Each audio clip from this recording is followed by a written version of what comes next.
The path that most men see is the path of form, where the body bends, the tongue recites, and the hands give in obedience.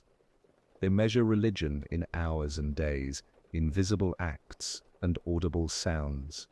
To them, the prayer is counted by its cycles, the fast by its abstinence, the pilgrimage by its steps upon the road. Yet the essence of these acts remains hidden, as though wrapped in a veil so fine that the eye cannot discern it. What is ignored is not the law itself, for the law stands visible, nor the discipline, for it is practiced daily, but the secret pulse that beats beneath it all. That pulse is remembrance, intimacy, and presence before the one who is both veiled and manifest. The inward path cannot be mapped upon paper or bound in ink, for it is written in the trembling of the heart. When a man bows his head, the question is not how low he has bent, but whether the self within him has bent as well. When he fasts, the measure is not his hunger, but whether the hunger has cut the roots of desire that chain him to the world. When he circles the sanctuary of stone, the matter is not distance or direction, but whether his heart, too, has learned to circle the beloved who dwells within it. The outward ritual is a lamp, but without the flame of inward presence it is an unlit lantern, beautiful in form, but unable to pierce the darkness. Many stop at this lamp without seeking the fire.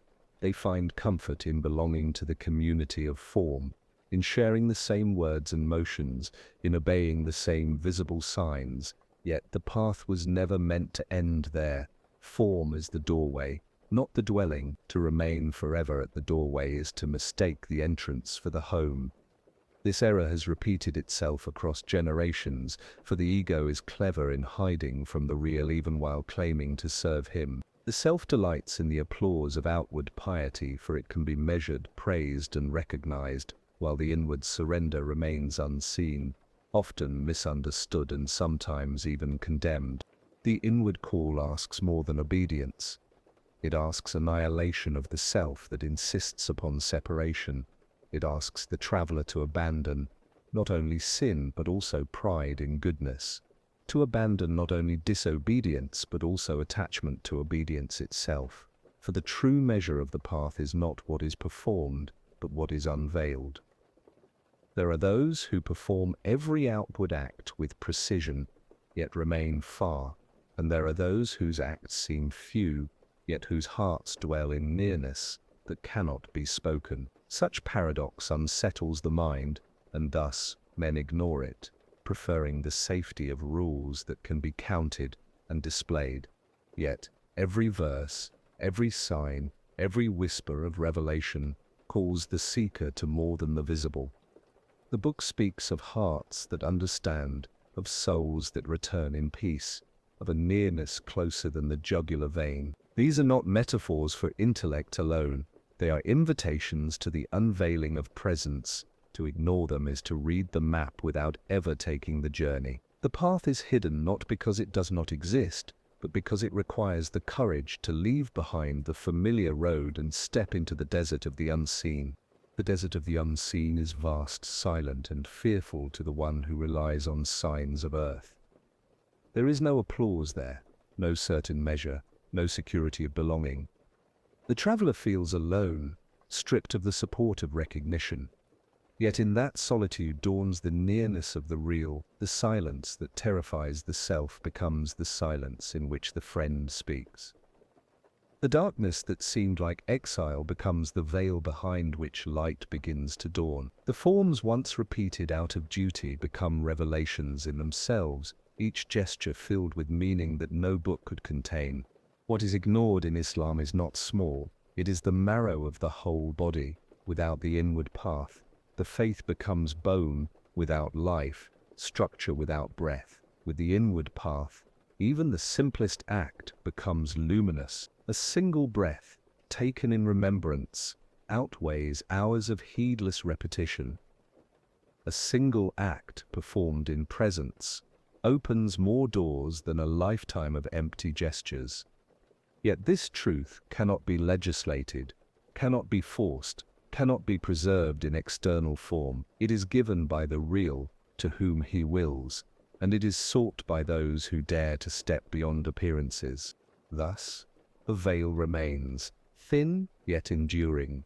Those who are content with surfaces will not pierce it, though they spend their lives in outward obedience. Those who yearn for more find that it yields with a single breath of surrender. The ignored part of Islam is the very heart of Islam, the meeting of the soul with its source in a silence deeper than words, in a presence brighter than light, in a love that dissolves every veil. The language of truth is not only the tongue of men, but also the silent speech of symbols. Revelation does not descend merely as words to be read on paper, but as signs scattered across the horizons and within the soul. The book calls them ayat, signs, yet many treat them as mere sentences to be debated, rules to be argued, or stories to be memorized. They forget that the sign is not the destination but the finger pointing toward it. When a man mistakes the finger for the moon, he remains forever in darkness, though he swears he has seen the light. The forgotten part of Islam lies in this symbolic speech, the speech of the unseen that reveals itself through vision, dream, and hidden correspondence. Each verse is layered, carrying meanings that unfold like a rose opening petal by petal. The outer reader is content with the first unfolding, the surface meaning that is clear to all. The inward seeker waits, listening for the fragrance beneath the words, the hidden light that illuminates the heart to such a one. The same verse reveals a new face with every dawn, for the speech of the real is infinite, and the mirrors of hearts are countless. The prophets themselves lived in this language. Their lives were woven with visions, dreams, and symbols. The dream of Joseph was not mere imagination, but a map of destiny. The vision of Abraham was not illusion, but a hand clothed in symbol. The night journey was not simply a tale of distance, but a sign of ascent beyond form. To dismiss these as metaphors for history alone is to close the door to their living reality. Yet most of the world has reduced these symbols to stories for children or arguments for scholars, forgetting that they are bridges into the unseen. The book speaks of parables, of light upon light, of gardens beneath which rivers flow. These are not decorations for the imagination, but veils of truth. The garden is the soul in its purity. The river is the current of divine mercy. The light upon light is the unveiling of the heart, layered in remembrance. The one who sees only a description of future reward misses the immediate nearness of the symbol. He waits for paradise in another world while the garden lies hidden within his own being. Dreams, too, carry this symbolic speech, yet they have been neglected. In the early community, dreams were considered a portion of prophecy, a glimpse of truth granted in the stillness of night. A single dream could guide a nation, heal a heart, or reveal the unseen. But in later generations, such gifts were dismissed as mere fantasy, the whispers of an unsettled mind. Men who pride themselves on reason fear the ambiguity of symbols, for they cannot be measured or debated into submission. Thus, they ignore them, though they still dream every night, unaware that the unseen continues to knock at the door of their soul. Symbols are not limited to dreams and verses. The entire world is a tapestry of signs. The rising sun is a reminder of resurrection. The seed buried in earth is a parable of death and return. The ocean that swallows and releases is the mirror of divine majesty and mercy. Every sight, every sound, every encounter can become revelation for the one who reads the world as scripture. But the eye blinded by habit sees only matter, not meaning. He says, "This is only a tree, this is only water, this is only night," and so he remains in a flat world, stripped of depth. Yet the same world to the seeker is alive, whispering secrets in every leaf and wave. To neglect this symbolic speech is to confine revelation to ink, to rob it of its living voice. The book is not silent. It sings to the one who listens with the inward ear. Each repetition of a story, each shift in word, each pause is a gate to another world. Those who cling only to the surface fight over details, arguing about law and chronology, while the deeper truth slips away unnoticed. The parable of light becomes a debate on grammar, the tale of Moses becomes an Alan of history, and the signs of the heavens are reduced to decoration. The real treasure remains buried beneath the surface they defend. The danger of ignoring the language of symbols is not only loss of meaning but loss of intimacy, for the real speaks in symbols because symbols touch the heart beyond reason. A verse may be explained to the mind, but when it is revealed as symbol, it pierces the soul like an arrow. The heart trembles, the eyes weep, the body feels the weight of an unseen presence. No argument can produce such trembling, only the direct touch of symbol upon the hidden self.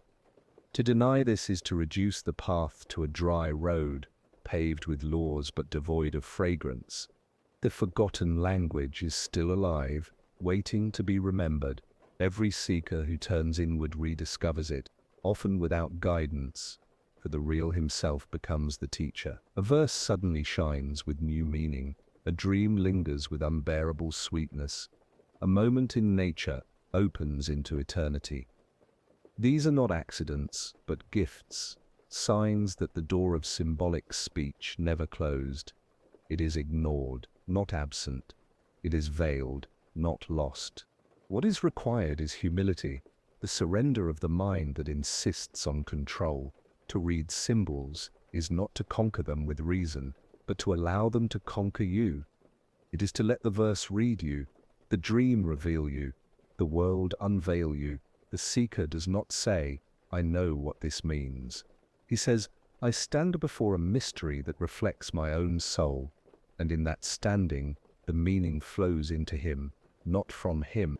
Thus, the forgotten part of Islam is this language of symbols that connects the visible to the unseen, the text to the heart, the world to the eternal. To rediscover it is to hear revelation as a living voice, to walk in a world that speaks continuously of its source. To ignore it is to live in silence while claiming to hold the book of God. The first name taught to the seeker is mercy, the name that embraces every act of creation, the name repeated at the opening of nearly every chapter of the book. Before the law, before the command, before the dodents, there is mercy. It flows like an ocean without shore, encompassing believer and unbeliever, saint and sinner, earth and heaven. Nothing exists outside it, for existence itself is mercy, the gift of being where once there was nothing. Yet men speak more often of wrath than of mercy, of fear more than of love, as though the ocean were hidden behind a veil of thunder. What is ignored is that this mercy is the foundation, the breath, the unseen current carrying all things. When the real named himself to the world, he chose to speak first of compassion. Every act of remembrance begins with this name. Every journey is carried on this tide. Every prayer is clothed in this fragrance. To forget this is to forget the heart of the path. For what is law without mercy but cruelty? What is worship without mercy but pride? What is community without mercy but tyranny? Mercy is the thread that makes the cloth whole. Without it, the fabric tears though the pattern remain. The prophets came not as executioners but as healers. Each word they spoke was medicine, not poison. The harshness that appears in their stories is always surrounded by a mercy greater than the wound. Noah's flood destroyed but also cleansed. Moses struck the rock, but water flowed forth. The final prophet warned of fire, but also promised that God's mercy outweighs his wrath. Yet men forget this balance, choosing to brandish the sword of fear rather than extend the hand of compassion. They find power in judgment, but weakness in mercy, though the real himself describes mercy as his greatest attribute. The book is filled with verses of pardon, forgiveness, and love. It speaks of repentance accepted, sins washed away, wrongs forgiven 70 times over. It proclaims that despair is itself a sin, for the door of mercy never closes. Yet these verses are read quickly, passed over as if they were too gentle, while the verses of warning are recited with thunder. Entire schools of thought have been built upon fear, constructing towers of severity that cast shadows across the hearts of men. Under those shadows, mercy is forgotten, as though it were a weakness unworthy of divine majesty. But what majesty is greater than infinite compassion? What sovereignty more radiant than unending forgiveness? Mercy is not only forgiveness, but also creation itself. Every breath drawn is mercy, every heartbeat, every ray of sunlight, every drop of rain. Even the trials and hardships that fall upon man are mercy in disguise, stripping away illusions, returning him to his source. The illness that humbles, the loss that softens, the failure that empties, all are veils of compassion, guiding the soul back to remembrance. To the heedless eye they appear as punishment, but to the awakened heart they are medicine, bitter yet healing. The ocean of mercy extends even into the unseen life beyond. Tradition speaks of intercession, of forgiveness at the moment of death, of pardon given for a single tear, a single breath of sincerity. It is said that God's mercy is divided into 100 portions, and only one has been sent to the earth, while 99 remain hidden with him.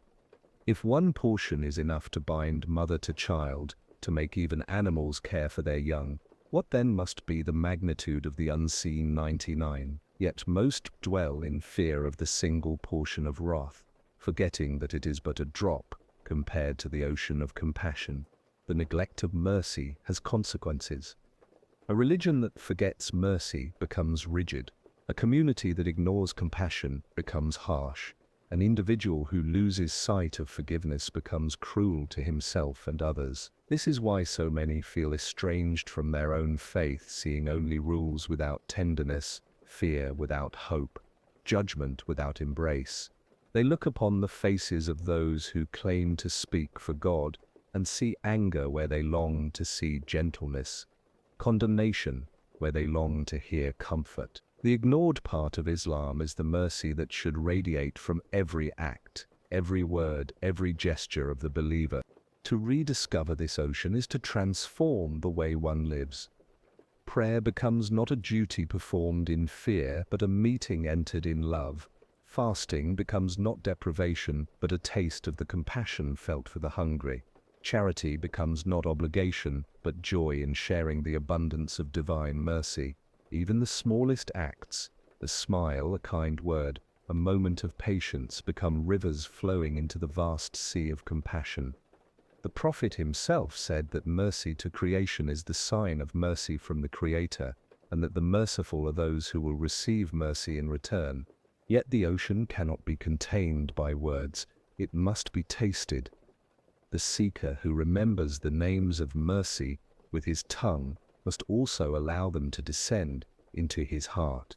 When the heart begins to beat with this rhythm, everything is seen anew. Enemies appear as opportunities for compassion, trials as hidden gifts, even one's own sins as doors through which forgiveness may pour.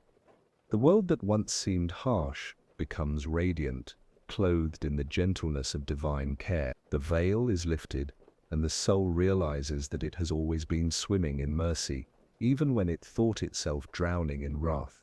The greatest mercy is the mercy of nearness, the invitation to know the one who is beyond knowing, to be called into intimacy with the infinite, to be allowed to remember him, to feel the sweetness of his hesdis.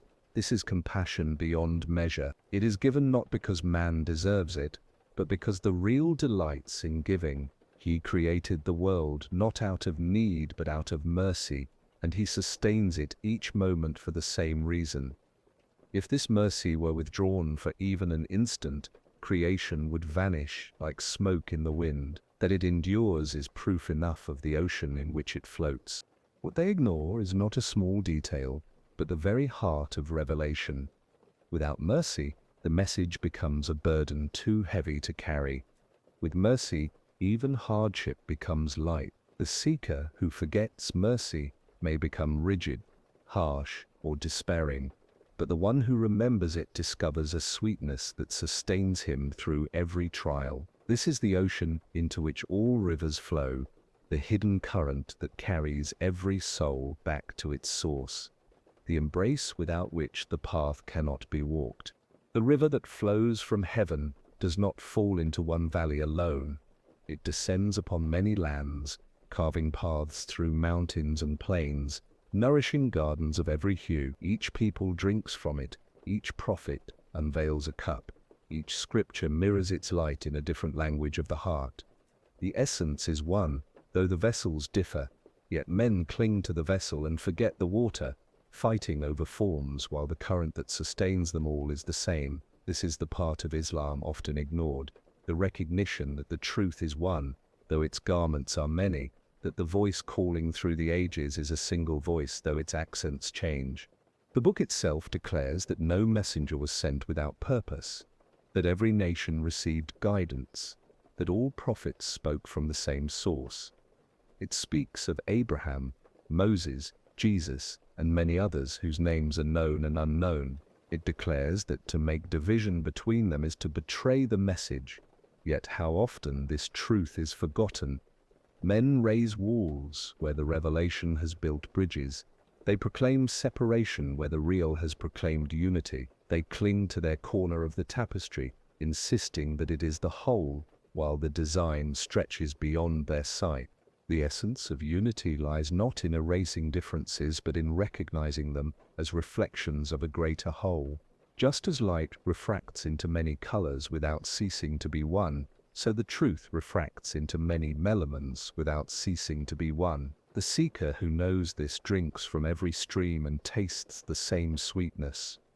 He honors every prophet, bows before every true word, listens for the hidden music in every tongue.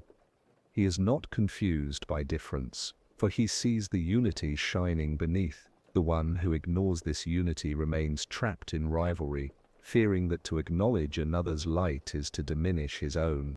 History is filled with the pain of this forgetfulness. Wars have been waged, blood spilled, sanctuaries desecrated, all in the name of defending the real, as though he could be divided or diminished by human quarrel. The prophets themselves came to heal these divisions, yet their followers built new ones. Each community clutched its revelation as a possession, forgetting that revelation is a trust, not a weapon. The real gave light freely, not that men might hoard it, but that they might share it. To ignore this is to turn abundance into scarcity, to turn the ocean into a handful of dust. The meeting of faiths within the one is not a distant dream, but a living reality. In every heart that surrenders, the same light shines. Whether it speaks in Arabic or Hebrew, Syriac or Sanskrit, the names differ, but the nearness is the same. The forms differ, but the surrender is the same. The seeker who tastes this reality feels at home in every sanctuary, for he knows that the beloved dwells not in stone, but in the hearts of those who remember him. The Kaaba of the heart is vast enough to contain the whole of creation, and whoever turns toward it finds unity where the world sees division. The prophets themselves pointed to this unity. Abraham prayed not for his descendants alone, but for all who would follow the path of surrender. Moses spoke of a God who transcends tribe and nation. Jesus taught love that breaks the boundaries of law. Muhammad declared that he was but one in a chain, confirming those before him and preparing the way for those after. The message is clear. Revelation is not the possession of one people, but the heritage of all humanity. Yet how quickly this message is set aside when pride blinds the eye. Men prefer to claim exclusivity, for it flatters the ego, even as it contradicts the very truth they claim to defend. To embrace the meeting of faiths is not to dissolve the uniqueness of Islam, but to understand it more deeply. For Islam itself means surrender, and surrender is not confined to one form. Wherever the heart bends before the real, there is Islam in its essence, whether or not the name is spoken. The law and rituals of the community are precious, but they are not the limit of the path.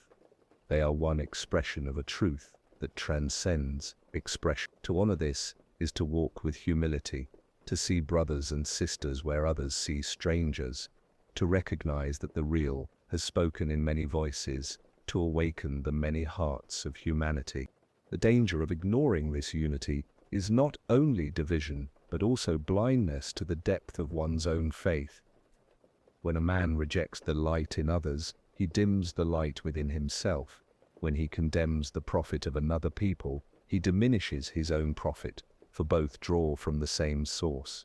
When he denies the universality of revelation, he denies the mercy of the one who created all. The heart that embraces unity becomes vast, spacious, and tender. The heart that rejects it becomes narrow, hard, and blind. Thus, the ignored part of Islam is also the key to its expansion, its mercy, its capacity to embrace the whole world. The seeker who contemplates this finds himself walking a wider path. He no longer fears difference, but welcomes it as a reflection of divine creativity. He no longer despises other revelations, but honors them as mirrors of the same sun. He no longer clings to his corner of the truth, as though it were all, but delights in discovering new faces of the beloved through the diversity of humanity. For him, the meeting of faiths is not theory but experience, a daily reminder that the one cannot be confined, that his mercy overflows every boundary.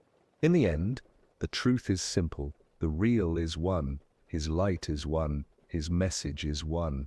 To divide it is to ignore it, to confine it is to betray it. The prophets are brothers, the revelations are rivers flowing into the same ocean. The seekers are travelers on the same road. What men ignore is not hidden by the real, but hidden by their own pride. If they would only set aside their rivalries, they would see that the beloved has always been speaking to all, and that every heart that turns to him is already home. The heart is the sanctuary that no hand can build, and no army can destroy. It is more ancient than stone, more vast than the sky, more secret than the depths of the sea. Within it lies a station veiled from the world, yet nearer to each soul than its own breath. The outward pilgrimage circles the house of stone, but the inward pilgrimage circles the heart, for it is here that the real has chosen his dwelling.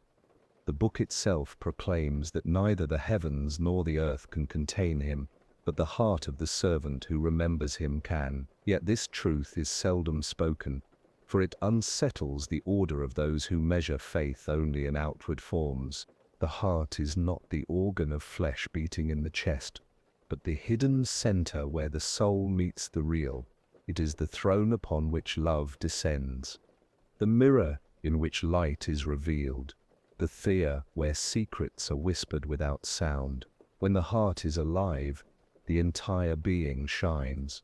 When it is dead, the body may still move, the tongue may still recite, the hands may still perform, but the essence is absent. The prophets came to awaken hearts, not merely to instruct bodies. Their miracles were not proofs of power, but sparks to ignite the inner flame. Yet as time passed, many began to prize the outer signs and ignore the inner awakening, until the heart itself became the forgotten Kaaba. To reach this hidden station requires purification.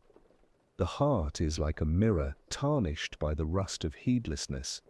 Every selfish desire, every attachment to illusion, every indulgence in pride covers it with another layer. Left unattended, it reflects nothing but its own shadow. But when remembrance polishes it, when love wipes away its stains, it begins to shine again. Then the light of the real is reflected within it, and the seeker discovers that what he sought outside has always been present within. This unveiling is not imagination, but certainty, not metaphor, but encounter. The heart becomes a horizon where heaven and earth meet. The neglected truth is that all outward acts of worship were designed to serve this purification. Prayer was meant to gather the scattered self and return it to presence. Fasting was meant to empty the vessel so that the heart would be filled with light. Charity was meant to break the chains of greed, so that compassion could flow. Pilgrimage was meant to remind the soul of its journey toward its source. Without the heart, these acts become hollow gestures. With the heart, even the smallest act becomes luminous. Even silence becomes praise. The measure of worship is not the number of motions, but the degree of presence awakened in the hidden station. The saints of the path spoke often of unveiling, of the moment when the heart opens and the unseen becomes visible. Some described it as a light flooding the chest, others as a sweetness surpassing all pleasures, others as an intimacy that words cannot contain. They did not claim this for themselves, but pointed to it as the destiny of every soul, for the real has placed within each heart a door, and that door opens only to him. The tragedy is not that the door is locked, but that many never seek it, distracted by the noise of the world and content with the outer shell. The heart is also the battlefield of opposites. Within it contend light and darkness, remembrance and forgetfulness, humility and pride. The seeker who turns inward finds not peace at once, but struggle, for every hidden attachment rises to the surface. This is why many avoid the inward path. It reveals truths about the self that are uncomfortable to face. Yet this struggle is mercy, for by confronting the shadow the heart is purified, and by enduring the fire it is tempered into clarity. The ignored station of the heart is not a place of ease, but of transformation, where the self is broken so that it may be remade. Those who ignore this station often cling to external authority. They fear what lies within, for it cannot be controlled, legislated, or measured. A ruler can command bodies but not hearts. A jurist can regulate actions but not love. A scholar can explain verses but not grant vision. The heart belongs only to the real, and he alone unveils it. This truth threatens structures of power, for it proclaims that every soul carries within it a sanctuary more sacred than any built by hands. To acknowledge it is to affirm that the poorest, the most forgotten, the most humble, may carry the greatest nearness. The heart is not only the station of worship, but also the station of knowledge. True knowledge is not accumulation of words, but illumination within. A single flash of insight from the heart outweighs libraries of borrowed speech. When the real teaches the heart, the tongue becomes silent, for no word can contain the certainty given. This is why some of the greatest knowers spoke little, their presence itself being knowledge. Their hearts had become so polished that they reflected the light without obstruction, and whoever sat with them felt the warmth of that radiance without need of explanation. To walk the path of the heart is to accept solitude. Few understand it, many suspect it, some condemn it, yet the seeker endures, for the taste of nearness cannot be abandoned once it is known. The heart becomes both exile and homeland, both desert and garden. It breaks the self into pieces, and then gathers it again in wholeness. It strips away every illusion until only a real remains. This is the hidden station ignored by many, yet it is the true destination of the path. The body will return to dust, the tongue will fall silent, the books will crumble, but the heart that has been unveiled will endure, for it carries the light of the beloved. The part they ignore is the part without which nothing else has meaning. To speak of faith without the heart is to speak of a lamp without a flame. To practice worship without the heart is to wander through rooms with lost doors. To live without the heart is to walk in exile from one's own self. Yet to rediscover the heart is to find the Kaaba within, the sanctuary that needs no walls, the pilgrimage that requires no distance.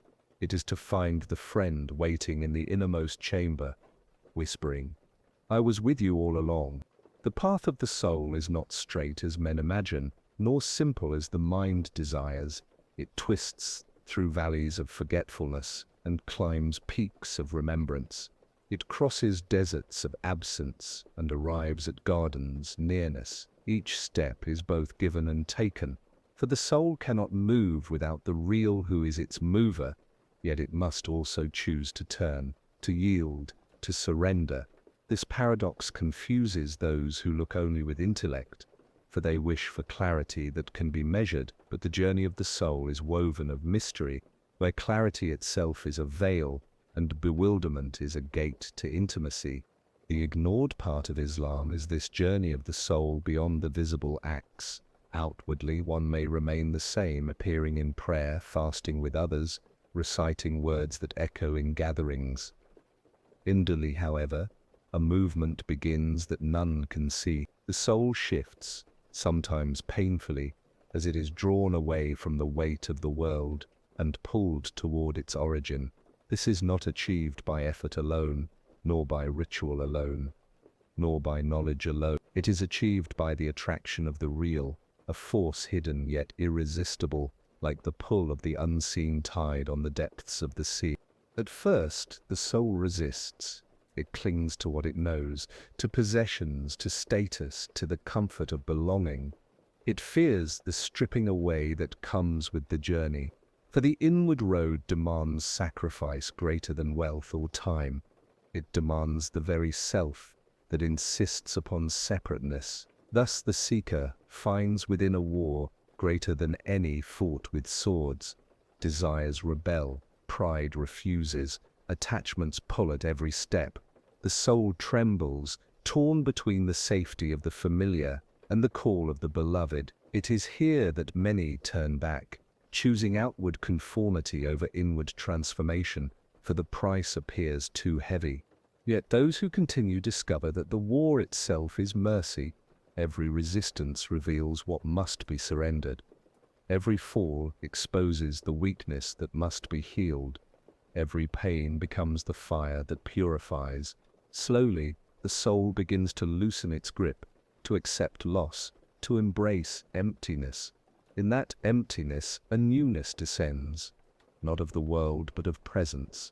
The seeker discovers a joy without cause, a peace that does not depend on circumstance, a sweetness in the heart that no tongue can describe. This is the first taste of nearness, and once tasted, it cannot be forgotten. The journey of the soul is not a single ascent, but a spiral. The seeker circles the same truths again and again, each time deeper, each time closer. A verse once read lightly becomes a door to vast horizons.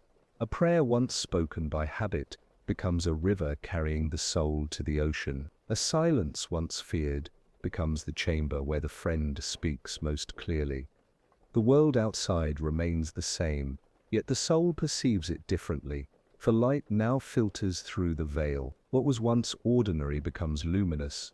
What was once distracting becomes a sign. What was once a burden becomes a gift. The saints of the path have said that the soul contains within it all stations, all worlds, all mysteries. To journey inward is to journey through creation itself, until the soul recognizes that it is both servant and mirror, both nothing and everything. This unveiling is not granted to all, for it is a gift given by the real to whom he wills, yet the invitation is written into every heart. To ignore it is to live on the surface of life, never diving into the depths for which one was created. To accept it is to step into the ocean of bewilderment where every wave reveals another name, another sign, another intimacy. Bewilderment is not confusion in the ordinary sense. It is the awe that overtakes the soul when it glimpses realities too vast to contain. The mind seeks answers, but the heart bows in silence, for it knows that every answer is itself a veil. The prophets were bewildered in this way, their nights filled with tears, and their days with certainties that no logic could explain. They walked among men as teachers, but within they walked among the stars, drinking from springs that no eye could see. The seeker who follows their path must accept the same bewilderment, for without it, the soul remains bound to the prison of reason. Yet the journey of the soul is not escape from the world, but transformation within it. The one who travels inward returns outward with new vision. He sees the poor not as burdens but as treasures, the sick not as cursed but as beloved, the enemy not as obstacle but as mirror. The soul that has tasted the real cannot despise creation. for it recognizes that every fragment reflects the One. Thus the journey leads not to withdrawal but to deeper presence, not to arrogance of knowledge but to humility of love. The ignored truth is that the inward path, far from separating the seeker, returns him to the world with greater tenderness. There are levels beyond speech, where the soul is drawn so near that even the thought of nearness vanishes. Here the seeker cannot speak of worship, for worship requires two, and only one remains. He cannot speak of distance, for distance requires separation, and the self has dissolved. He cannot speak of identity, for identity requires form, and form has been consumed by light. This station cannot be explained, only lived, and even those who live it cannot describe it when they return, yet its trace is visible in their eyes, in their silence, in the fragrance of peace that surrounds them. This is the journey ignored by many who claim faith, yet stop at the threshold. They polish the outer shell while leaving the inner jewel untouched. They debate rules while forgetting the purpose of the law. They recite words while never drinking their meaning, yet the door remains open, the invitation remains written, the real remains near. The soul that dares to step across the veil discovers that what it feared to lose was nothing, and what it gains cannot be measured. The path of the soul is the hidden treasure, and to awaken to it is to awaken to the very reason for existence. The silence of the night is not like the silence of the day. In the day, silence is the absence of speech, but in the night, silence becomes a language spoken between the soul and its Lord. The Sir who awakens when others sleep finds that the world withdraws, leaving him alone with the real. Darkness becomes a veil, sheltering him from distractions, and in that stillness the heart begins to hear what cannot be spoken.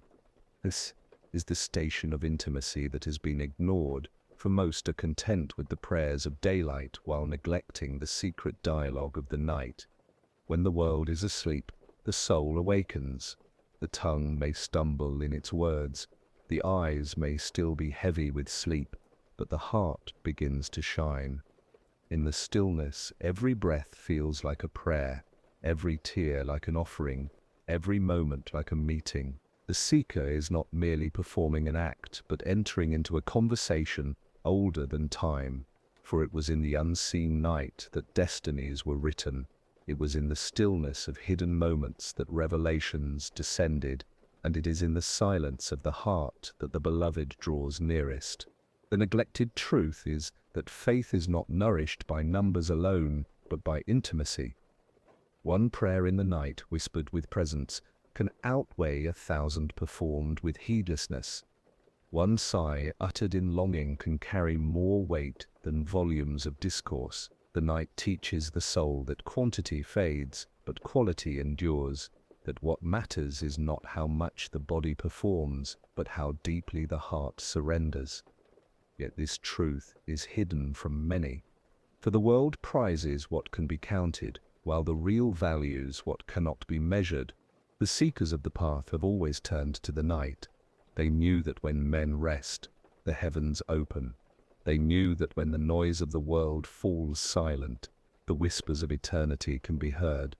They knew that when the self is stripped of its comfort, the soul is clothed in nearness. They rose not out of obligation alone, but out of longing, for the night became their meeting place, their sanctuary, their beloved companion. In the darkness, they were never alone, for the one who neither sleeps nor tires kept them company. The ignored part of Islam is this hidden companionship. Outwardly, men may share rituals, gather in mosques, exchange greetings. Inwardly, however, the greatest companionship is with the real. This companionship does not depend on words, for the friend knows what lies in the heart before it is spoken.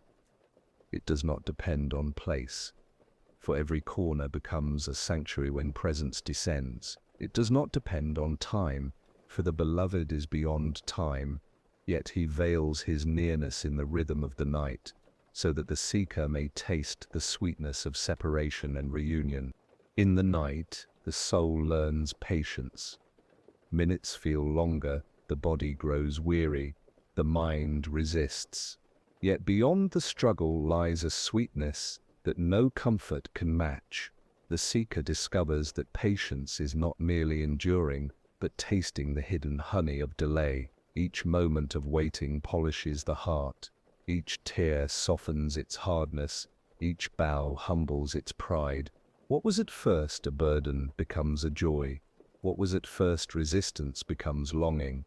The night turns from exile to home, from discipline to gift, from duty to intimacy. The heart in the night becomes like a lamp lit in darkness. Its light may be unseen by the world, but it rises to the heavens. Angels bear witness, the unseen realms rejoice, and the soul itself is marked with a radiance that lingers even in daylight. This radiance is not visible in the face alone, but in the presence, in the way the seeker speaks, in the tenderness of his gaze, in the peace that flows from him.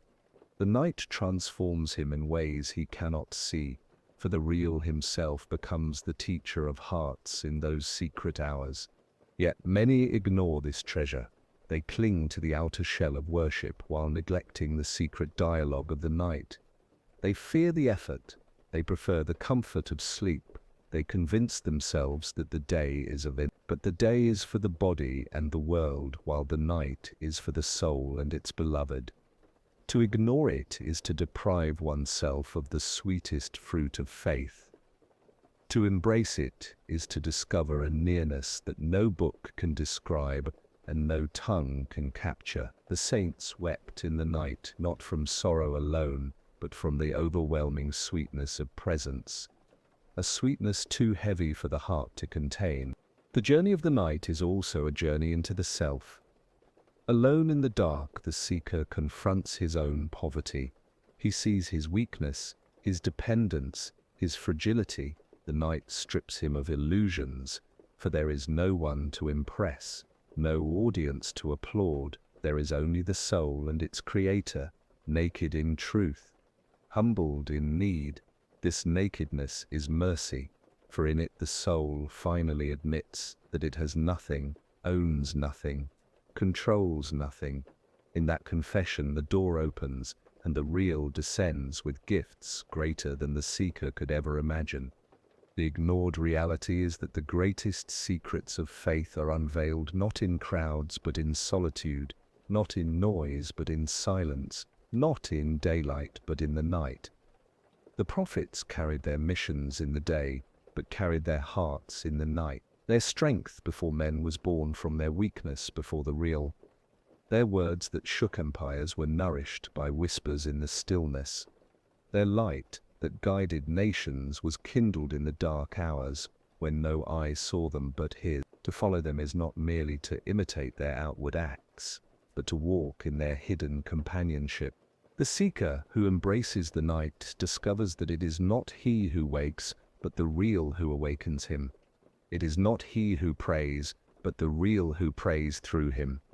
It is not he who remembers, but the real who remembers himself within the heart. This unveiling dissolves pride.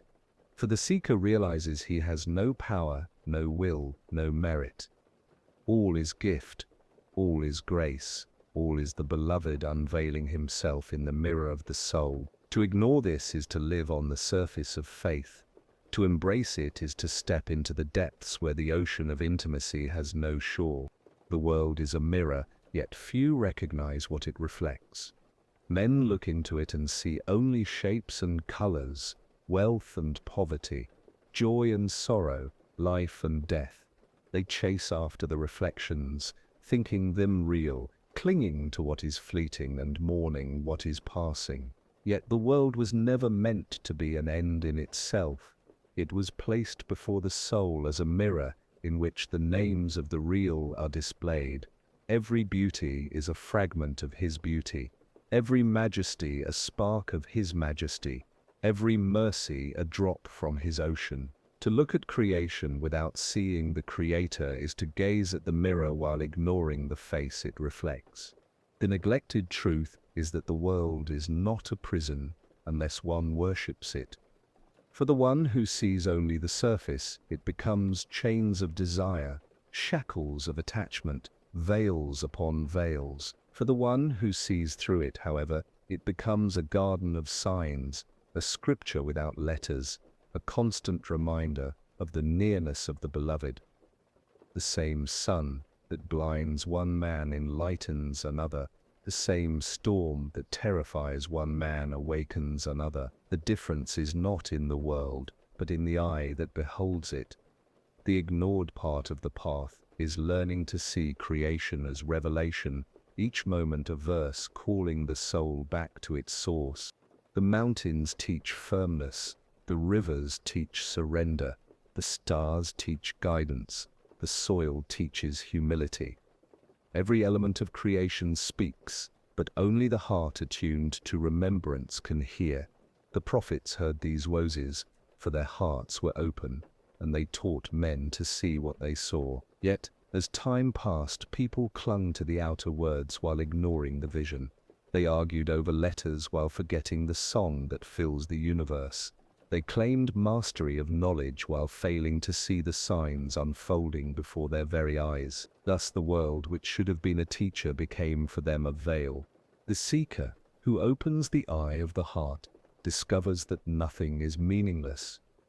A leaf falling from a tree becomes a sermon, a child laughing becomes a revelation, the death of a loved one becomes a reminder of eternity. Each event, whether joyous or painful, becomes a message written by the hand of the real.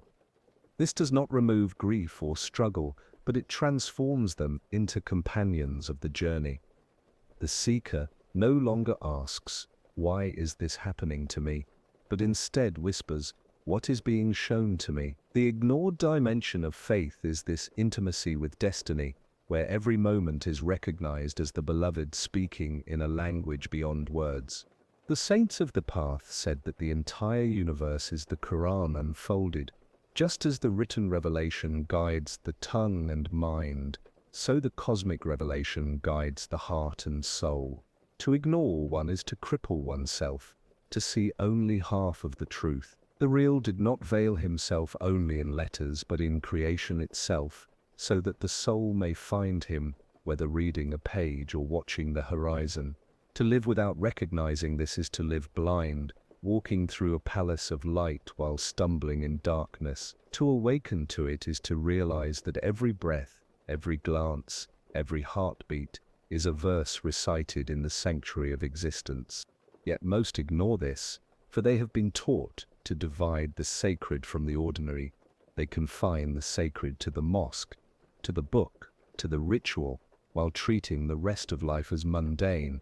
But the saints knew no such division. To them, the market was as full of signs as the sanctuary, the fields as radiant as the prayer hall, the face of a stranger as instructive as the lines of scripture. They lived in constant remembrance, not by fleeing the world, but by unveiling its hidden light. The ignored truth is that the sacred cannot be confined, for the real pervades all things, closer to every atom than its own existence. The journey of unveiling is not easy. The eye, accustomed to surfaces, resists the depth. The self clings to appearances, finding comfort in what can be possessed, controlled, and displayed. To pierce the veil requires purification, detachment, and surrender. The seeker must learn to see with the heart, not the eyes alone, for the heart perceives unity, where the eyes perceive multiplicity, where the eyes see separation, light and dark, joy and sorrow, life and death. The heart sees only the unfolding of the one, the dance of names revealing and concealing the same reality. This unveiling transforms the seeker's relationship with creation. He no longer despises the world, for he sees it as the classroom of love. He no longer worships the world, for he knows it is only a era. He moves through it as a guest in the house of the beloved, grateful for every sign, yet never forgetting the host. The ignored part of Islam is this balance: to live in the world without being bound by it, to love creation without being enslaved by it, to honor signs without mistaking them for the source. Without this balance, faith becomes rigid or shallow, either fleeing life in fear or drowning in it without remembrance. Every soul is invited to this unveiling, yet few accept. Some fear it, for it demands letting go of illusions. Some ignore it, for they are satisfied with surfaces. Some resist it, for it threatens their sense of control, yet the invitation remains, whispered in every dawn, sung in every breeze, written in every star. The beloved is always near, always revealing himself in signs both vast and subtle. The tragedy is not his absence, but the blindness of those who refuse to see. The ignored truth is that paradise is not only a future promise, but a present vision granted to those whose eyes have been opened. Thus the world itself becomes a sanctuary, every place becomes a mosque, every moment a prayer, every breath a remembrance. The seeker discovers that he has never been far, that the beloved has always been present, that the journey was not toward a distant destination, but toward unveiling what was hidden within all along. The world does not change, yet everything changes, for the mirror is recognized, the reflection acknowledged, the face unveiled. This is the part they ignore, that the world is not empty but overflowing with the real, and that to awaken is simply to see. The soul was not sent into this world to wander aimlessly, nor to be imprisoned by the illusions that surround it. It was sent as a traveler, entrusted with a path, veiled by forgetfulness yet guided signs. The tragedy is not that the path is hidden, but that many choose not to walk it. They settle for shadows while the light is calling. They cling to dust while the eternal is within reach. The ignored truth is that the journey of return is already unfolding with every breath. Whether the soul recognizes it or not, to awaken is not to begin a new journey, but to realize that the journey has never ceased. Every breath is a step toward the meeting, every heartbeat a reminder of mortality, every dawn a new unveiling. Yet men live as though eternity is far, when in truth it hovers closer than their own thoughts. They busy themselves with plans that crumble, with possessions that decay, with honors that vanish like smoke. They ignore the call echoing within them, the whisper that says, "You are not of this world alone." To live without hearing this call is to live in exile from oneself, never recognizing the homeland from which the soul has come and to which it will return. The ignored part of Islam is the certainty of this return, not merely as doctrine, but as present reality. Death is not an end, but a door, and every moment of life is a rehearsal for that crossing. The seeker who remembers this lives differently. He does not cling to what will perish, for he knows it is only on loan. He does not despair at loss, for he knows nothing is truly lost.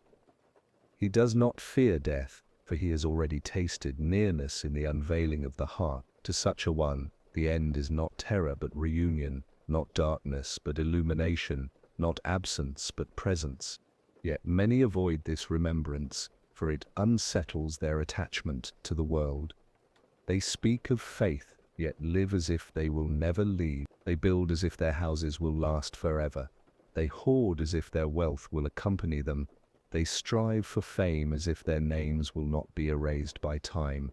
They ignore the certainty written in every wrinkle, in every grey hair, in every funeral that passes before them. The prophets did not come merely to teach men how to live, but to remind them how to die, for to die consciously is to live truly.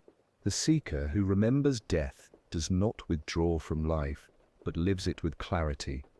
He eats with gratitude, he works with honesty, he loves with tenderness, for he knows each moment is a trust soon to be bare. His prayer is not heavy, for he knows it may be his last. His words are not careless, for he knows they may be his final speech. His heart is not hardened, for he knows the meeting with the real may come at any breath. This remembrance is not despair, but liberation, for it frees him from the chains of illusion and anchors him in what is eternal. The saints of the path spoke often of dying before death. This does not mean the ending of the body, but the surrender of the self that clings to separateness. To die before death is to relinquish pride, greed, and attachment, while still alive, so that when the final moment comes, there is nothing left to resist. The soul then slips easily into the embrace of the real, like a drop returning to the ocean. The ignored part of the teaching is that this death before death is the true life, and the life without it is only sleep. The unveiling of this truth transforms fear into longing. The ordinary man dreads the grave, seeing only darkness and decay. The seeker sees it as a veil lifted, as a door opening, as a homecoming after exile. He does not rush toward it recklessly, but he no longer trembles before it. His longing for the beloved outweighs his fear of the unknown. For him, every day of life is a gift, and every step toward death is a step toward reunion. To ignore this is to live as though the world were eternal. To remember it is to live as though the beloved were near. The ignored truth is also that paradise and hell are not distant alone, but tasted in this world. The soul that lives in heedlessness already burns with separation, restless, unsatisfied, chained by desires that never end. The soul that awakens already tastes paradise, peaceful even amid hardship, luminous even in sorrow, free even in chains. The afterlife is the unveiling of what was always present, the magnification of what the soul has already cultivated. To ignore this is to think of faith only as a promise of tomorrow, while neglecting the reality of today. Thus, the journey nears its end. The seeker, who began with outward acts, has traveled inward, discovering the heart, the night, the signs in creation, the death before death. What was ignored has been unveiled piece by piece, and yet the unveiling never ends. For every door opened reveals another, every horizon crossed unveils another, every certainty deepens into bewilderment before the infinite. The end of the path is not arrival but dissolution, not possession but surrender, not knowledge but silence. The seeker who reaches this point no longer asks for anything, for he has discovered that he himself was never separate from the one he sought. And so the ignored part of Islam is not small or marginal. It is the very essence, the hidden marrow of the faith, the secret fragrance of every act, the meaning behind every word. Without it, the path is a shell without life. With it, the path becomes light upon light, unveiling upon unveiling, intimacy upon intimacy. To ignore it is to live asleep. To awaken to it is to live before dying, to die into life, to dissolve into the beloved who has been nearer than the jugular vein all along. The path that begins with questions always ends with silence. Words guide the seeker, books open doors, teachers point to horizons, but the final unveiling cannot be spoken. Language is a veil as much as a bridge, carrying the soul toward the real yet falling away when the meeting draws near. What remains is not speech but presence, not explanation but intimacy, not thought but dissolution. This is the culmination of the journey, the truth ignored by many who cling to words and debates, while forgetting that the beloved is not an idea to be argued but a reality to be lived. The soul that reaches this station discovers that it has always been at home. The search was not for something absent, but for what was always present. The longing that consumed it was the beloved calling from within. The questions that tormented it were veils hiding the answer that never left. To awaken is to realize that there was never distance, only blindness, never separation, only veils, never absence, only forgetfulness. The journey was not a movement through space, but a return to awareness, not a reaching outward, but a descent inward, not a discovery of something new, but a remembrance of what has always been. The ignored truth is that the beloved is nearer than all nearness, more present than presence itself. Men seek him in distant places, in sacred buildings, in rituals repeated without heart. They travel across deserts, they climb mountains, they argue in assemblies, they memorize words, yet they overlook the sanctuary within their own chest. The prophets did not come to imprison the real in forms, but to remind men that he is the life within life, the breath within breath, the secret within the heart. To overlook this is to mistake the shell for the pearl, the reflection for the face, the lamp for the flame. The seeker who has unveiled this truth no longer belongs to himself. His words are not his own, his actions are not his own, his very being is no longer his possession.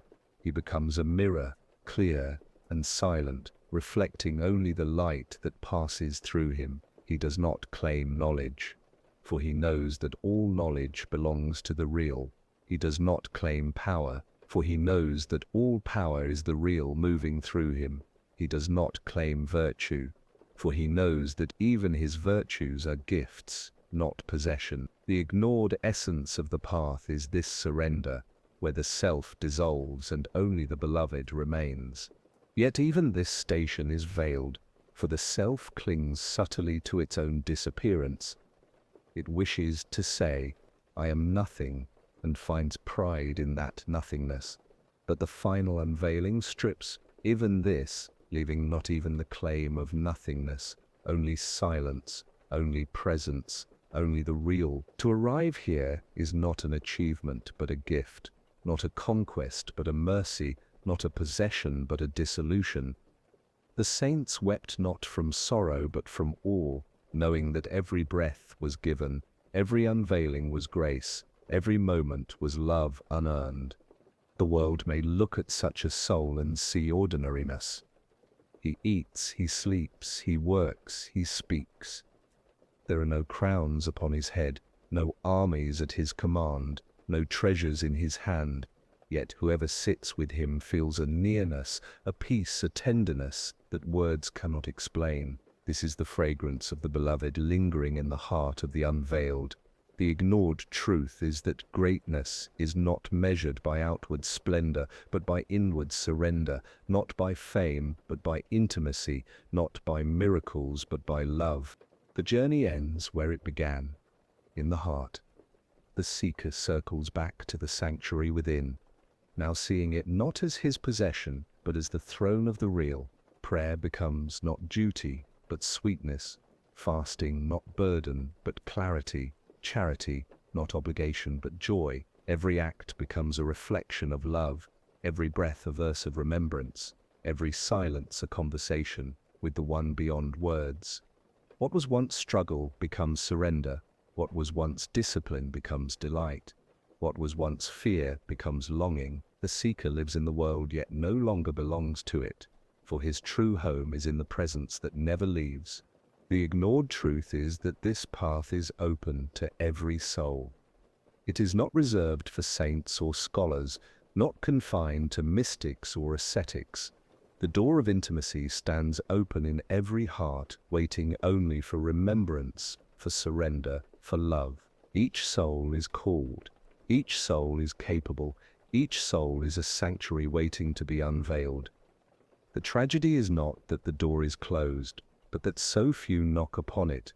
The mercy is that the beloved himself calls from within, whispering in every longing, in every grief, in every joy, I am with you. And so the journey concludes, not with an ending, but with an opening, for the real has no end, and the path to him is infinite. What the seeker thought was the destination becomes only another horizon. What he thought was the final unveiling becomes only another veil lifted. What he thought was completion becomes the beginning of a new intimacy. The ocean has no shore. The light has no limit. The beloved has no boundary. The ignored truth is that the journey never ends.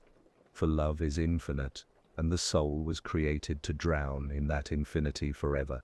Thus, the path ignored by many is revealed as the essence of faith itself, not outward conformity alone, but inward surrender, not empty ritual, but living presence, not fear of punishment alone, but longing for intimacy, not separation, but unity unveiled.